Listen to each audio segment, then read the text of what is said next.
বাড়িতে কেউ আছেন? দাঁড়ান, আসছি। অবশেষে আসছেন তাহলে? এত সময় লাগে একটা পার্সেল দিতে? মানে আপনাদের কি কোনো টাইম সেন্স নাই? দেন পার্সেল দেন। সরি, আমি ঠিক বুঝলাম না। বুঝলাম না মানে? আমি অর্ডার করেছি, আপনি পার্সেল নিয়ে আসছেন, পার্সেল দিবেন, চলে যাবেন। এখানে তো না বুঝার কিছু নাই। আপনি মনে হয় উল্টো। কোনো উল্টো বুঝছি না, আপনি উল্টো বুঝছেন। পার্সেল দেন, দিয়ে আপনি যান। জি, আমি পার্সেলটা এতবার চেয়েছেন আমি দিয়ে দিতাম, কিন্তু আনফরচুনেটলি আমি ডেলিভারি ম্যান না। তাহলে আপনি এখানে কাকে চান? যেহেতু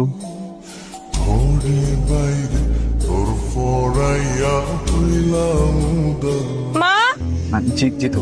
মা কে যেন আসছে। আসসালামু আলাইকুম আন্টি। ওয়ালাইকুম আসসালাম। ভালো আছেন? হ্যাঁ। আমি জিতুর ফ্রেন্ড। ও, জিতু তো আমাকে বলেনি তুমি আসবে। জিতু কোথায়? ও আছে, ওই টাকা খুচরা করছে। ও চলে আসো। আচ্ছা, ও যেখানেই থাকুক, কোনো অসুবিধা নেই। তুমি আসো আসো আসো, তুমি যে আসবে আমাকে জানাবে না আগে? আসো।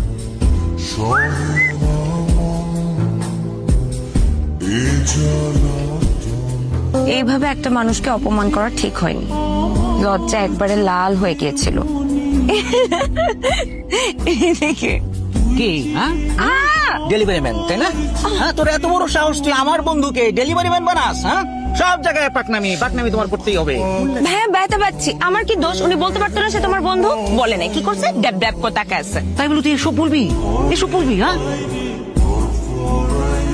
ভাইয়া, আপনার জন্য শরবত এনেছি, নিজ হাতে বানানো শরবত। খেয়ে দেখেন, খুব ভালো লাগবে। Thank you. খান।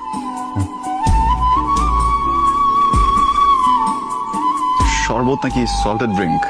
হ্যাঁ, শরবত, কিন্তু চিনির বদলে দিয়েছি লবণ। ভালো হয় নাই ভাইয়া? আপনি ট্রাই না করলে তো বুঝবেন না কত ভালো হয়েছে। প্লিজ। আমি শরবত খাই না, আসলে বড়লোকের মেয়ে তো। আমি খাই জুস, পাপায়া জুস। তোমার ফ্যামিলিতে আর কে কে আছেন? আমার মা আছেন, আর বাবা বিদেশে থাকেন। বিদেশে কোথায় থাকেন? পার্থ, অস্ট্রেলিয়া। নিশ্চয়ই বাবাকে খুব মিস করো। আন্টি, উনি আগামী বছর একেবারে দেশে চলে আসবেন তো। ভাইয়া, পানি দি।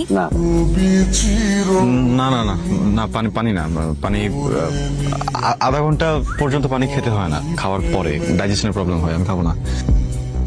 কত বেলা হয়ে গেল, ছেলে মেয়ে দুটো এখনো ঘুম থেকে উঠলো না। শোন, আমি আমার সাথে বাজারে যাচ্ছি, তুই রনিকে নাস্তা দে, হ্যাঁ? আর গ্রামটাকে দুপুরে দেখা পারবি না? আমি কি তোর চাকর নাকি যে তুই যা বলবি আমি তাই করব? তোর বন্ধু, তুই গ্রাম ঘুরে দেখা। আমি নাস্তা দিতে পারি, এর বাইরে আমি আর কিছু করতে পারবো তাই না? এখনো ঘুম ভাঙে নাই? এই যে ঘুম ভাঙলো। আপনি জানেন, আপনি যদি মেহমান না হতেন, মা আপনাকে আজকে নবাব সিরাজউদ্দৌলা বলতো। নবাব সিরাজউদ্দৌলার কি সম্পর্ক? যারা দেরিতে ঘুম থেকে ওঠে, মা তাদেরকে নবাব সিরাজউদ্দৌলা বলে ডাকে। আমি যতটুকু জানি নবাব সিরাজউদ্দৌলা তো অলস ছিলেন না। আমি এত কিছু জানি না, মা আমাকে মাঝে মধ্যে ডাকে, তাই বললাম। হ্যাঁ দোস্ত, বল। ঘুম করে নাস্তা করছিস? হ্যাঁ, আমি নাস্তা করতেছি তো। আমি একটু বাজারে আসছি, আমার আসতে সন্ধ্যা হবে। তুই নাস্তা করে নীলার সাথে বাইরে বের হ। আমি নীলাকে বলে দিচ্ছি তোকে গ্রামটা ঘুরে দেখাবে। ওটাতে তো দেখছি। হ্যাঁ ভাইয়া বলো, আমি জানি তুমি কি বলবা। আমি পারবো না। মুখে মুখে তর্ক করিস বেয়াদব, যেটা বলিস সেটা কর, যা।